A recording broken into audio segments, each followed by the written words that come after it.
Bagaimana jika saya mengatakan ada sebuah pohon yang hanya membutuhkan beberapa tahun untuk menghasilkan kayu yang biasanya harus ditunggu puluhan tahun? Sebuah pohon yang mampu tumbuh hingga sekitar 4,5 meter hanya dalam 1 tahun pada kondisi yang sesuai. Kayunya ringan, kuat, dan bernilai tinggi. Bahkan sering disebut sebagai salah satu tanaman energi paling menjanjikan di dunia. Namun dibalik semua kelebihan itu, pohon ini juga menjadi kontroversi. Di beberapa wilayah Amerika Serikat, spesies tertentu dari pohon ini memang dikategorikan sebagai tanaman invasif, sehingga penanamannya dibatasi atau dilarang. Pertanyaannya, bagaimana mungkin pohon yang disebut mampu menghasilkan kayu, menyerap karbon, bahkan membantu rehabilitasi lahan, justru dianggap sebagai ancaman? Apakah benar ada sesuatu yang disembunyikan? Ataukah jawabannya jauh lebih rumit daripada sekedar teori konspirasi? Hari ini, kita akan membuka seluruh kisah tentang salah satu pohon paling kontroversial di dunia. Inilah pohon Paulownia.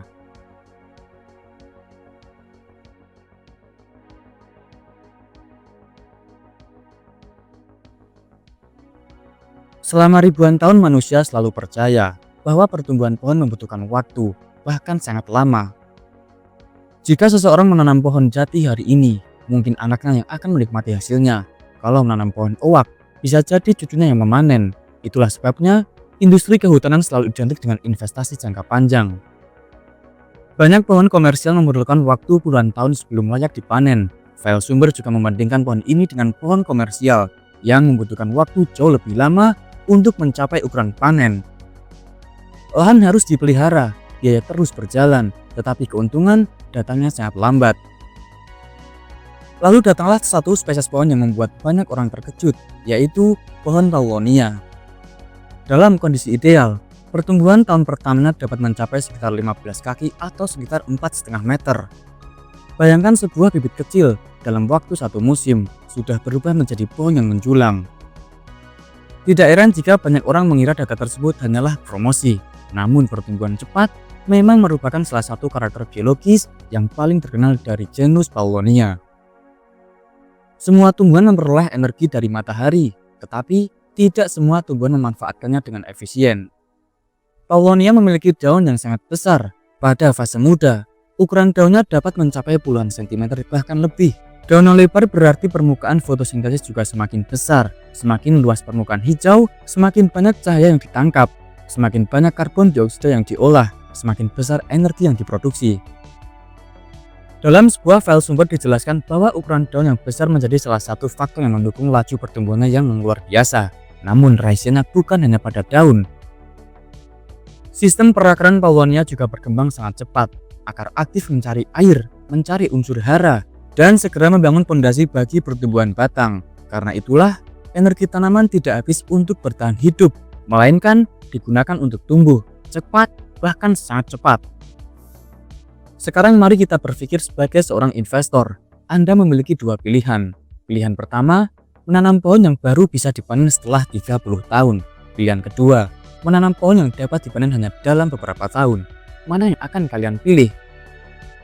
Jawabannya sangat terlihat mudah, dan disinilah Paulownia mulai menarik perhatian. Dalam beberapa sumber disebutkan bahwa pohon ini dapat mencapai ukuran yang setara dengan beberapa pohon komersial lain hanya dalam waktu sekitar 5 tahun. Artinya, siklus produksi menjadi jauh lebih pendek, modal dapat berputar lebih cepat, risiko investasi berkurang. Bagi petani ini berarti peluang, bagi sebuah industri ini berarti investasi, tetapi kecepatan tumbuh saja belum cukup. Yang membuat para peneliti benar-benar tertarik justru kualitas kayunya. Dalam dunia material, biasanya ada aturan sederhana. Semakin ringan, semakin lemah, semakin kuat, semakin berat. Tetapi Paulownia justru menabrak aturan tersebut. Dari beberapa penelitian menjelaskan bahwa kayunya tergolong sangat ringan dibanding banyak jenis kayu lain, namun tetap memiliki rasio kekuatan terhadap berat yang tinggi. Bayangkan sebuah papan kayu, ringan saat diangkat, namun cukup kuat untuk berbagai aplikasi konstruksi ringan, furniture, hingga kerajinan.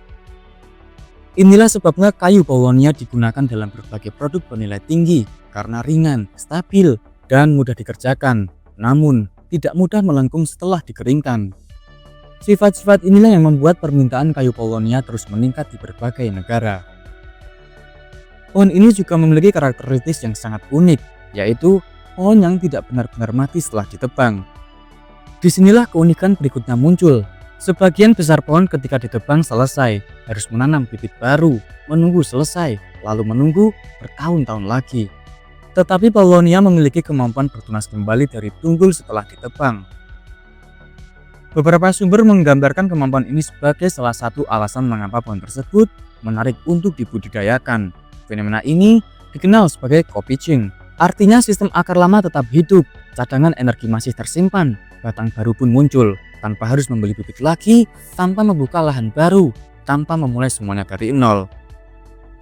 Bagi petani ini berarti biaya produksi dapat ditekan, karena investasi terbesar, yaitu pembentukan sistem akar, sudah dilakukan pada siklus pertama. Namun pertumbuhan cepat, payu ringan, dan kemampuan tumbuh kembali ternyata belum menjadi alasan utama mengapa Paulownia menjadi begitu terkenal. Masih ada satu hal yang jauh lebih mengejutkan. Banyak orang menyebutkan kayunya mampu menghasilkan panas yang sangat tinggi ketika dimanfaatkan sebagai biomasa. Beberapa penelitian membandingkan nilai panas kayunya dengan batu bara sebagai salah satu daya tarik utama pohon ini. Namun, apakah benar demikian? Bagaimana mungkin sebuah pohon mampu menjadi sumber energi yang begitu menarik? Dan mengapa para ilmuwan mulai meliriknya sebagai bagian dari solusi perubahan iklim?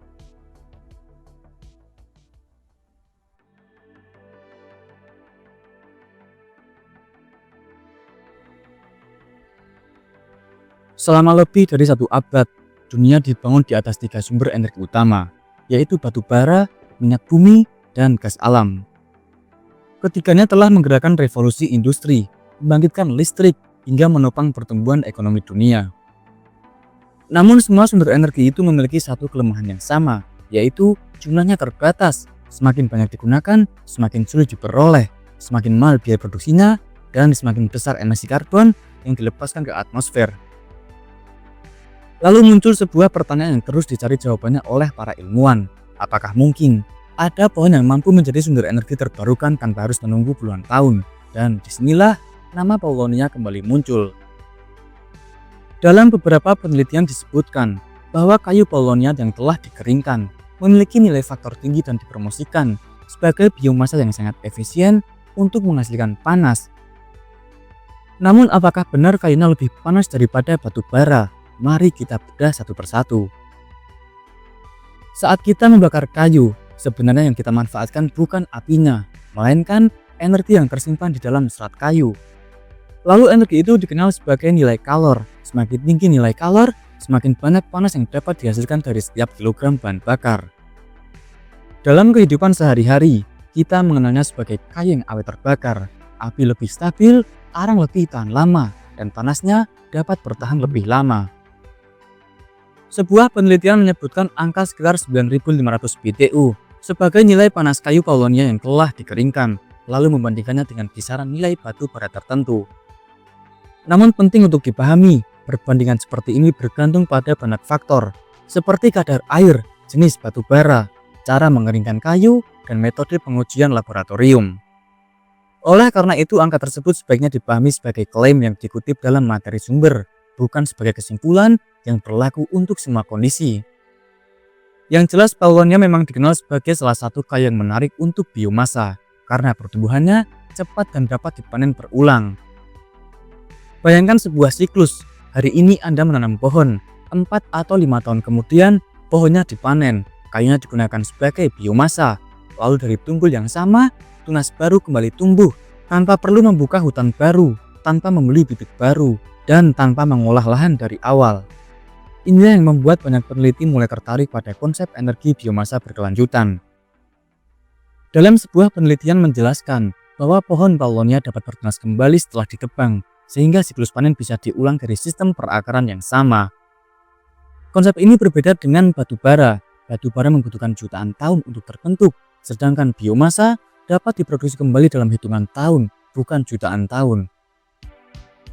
Tetapi keunggulan Paulownia ternyata tidak berhenti pada kayunya. Selama hidup, setiap daun bekerja seperti panel surya alami, menyerap cahaya, mengambil karbon dioksida dari udara, lalu mengubahnya menjadi batang, daun, akar, dan jaringan kayu. Polonia digambarkan sebagai pohon yang mampu menyerap karbon dalam jumlah besar karena pertumbuhannya yang sangat cepat serta menyajikan contoh perhitungan penyerapan karbon perluas perlahan. Prinsip ilmiahnya sangatlah sederhana. Semakin cepat pohon bertambah besar, semakin banyak karbon yang tersimpan di dalam biomasa. Itulah sebabnya banyak program rehabilitasi lahan mulai melirik spesies dengan pertumbuhan cepat, bukan hanya Paulownia, tetapi juga berbagai jenis pohon yang cepat tumbuh lainnya. Sekarang bayangkan sebuah lahan bekas tambang, tanahnya keras, asam, miskin unsur hara, bahkan mungkin telah tercemar logam berat. Sebagian besar tanaman sulit bertahan hidup di sana, namun Paulownia berbeda karena memiliki potensi fitormediasi, yaitu kemampuan membantu menyerap atau mengakumulasi sebagian unsur pencemar dari tanah, sehingga dapat dimanfaatkan dalam rehabilitasi lahan tertentu. Fitormediasi bukan berarti pohon ini menghilangkan semua racun secara ajaib, melainkan menggunakan proses biologis untuk membantu memperbaiki kondisi lingkungan secara bertahap. Oleh karena itu, di berbagai negara, teknik ini sering dipelajari sebagai salah satu pendekatan rehabilitasi lahan yang lebih ramah lingkungan dibanding penggalian tanah secara besar-besaran. Jika kita mundur ribuan tahun ke belakang, nama Paulownia ternyata bukanlah sesuatu yang baru. Dalam sebuah penelitian, ini disebutkan bahwa pohon ini telah lama dibudidayakan di Tiongkok dan kemudian menjadi bagian penting dari budaya Jepang. Bahkan bunga Paulownia digunakan sebagai lambang pada beberapa simbol resmi. Bagi masyarakat Asia Timur, Paulownia bukan sekedar pohon, ia juga memiliki nilai budaya, nilai sejarah, dan nilai simbolik. Kayunya digunakan untuk berbagai keperluan, sedangkan bunganya menjadi lambang kehormatan. Ini menunjukkan bahwa hubungan manusia dengan Paulownia telah berlangsung sangat lama, jauh sebelum pohon ini dikenal luas di barat. Namun jika pohon ini memiliki begitu banyak potensi, mengapa justru menjadi kontroversi? Mengapa beberapa negara bagian di Amerika Serikat memasukkan spesies Paulownia tertentu ke dalam daftar tanaman invasif? Apakah benar karena kepentingan industri, ataukah ada alasan ekologis yang memang perlu diperhatikan?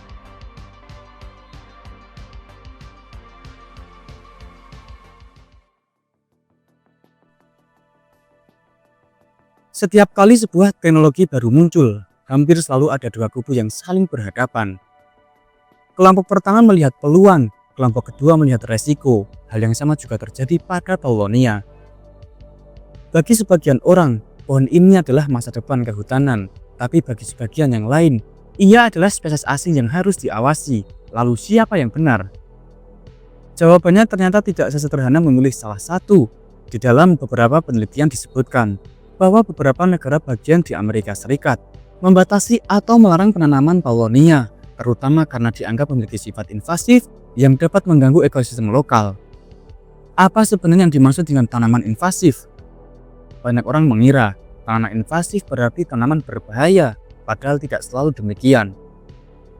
Dalam ilmu ekologi, tanaman invasif adalah spesies yang berasal dari luar suatu wilayah, kemudian berkembang sangat cepat, hingga berpotensi mengganggu keseimbangan ekosistem setempat. Masalahnya bukan karena pohonnya jahat, tetapi karena lingkungan tempat ia tumbuh mungkin tidak memiliki musuh alami yang mampu mengendalikan penyebarannya. Akibatnya tanaman lokal bisa kalah bersaing mendapatkan cahaya, seperti air dan ruang hidup.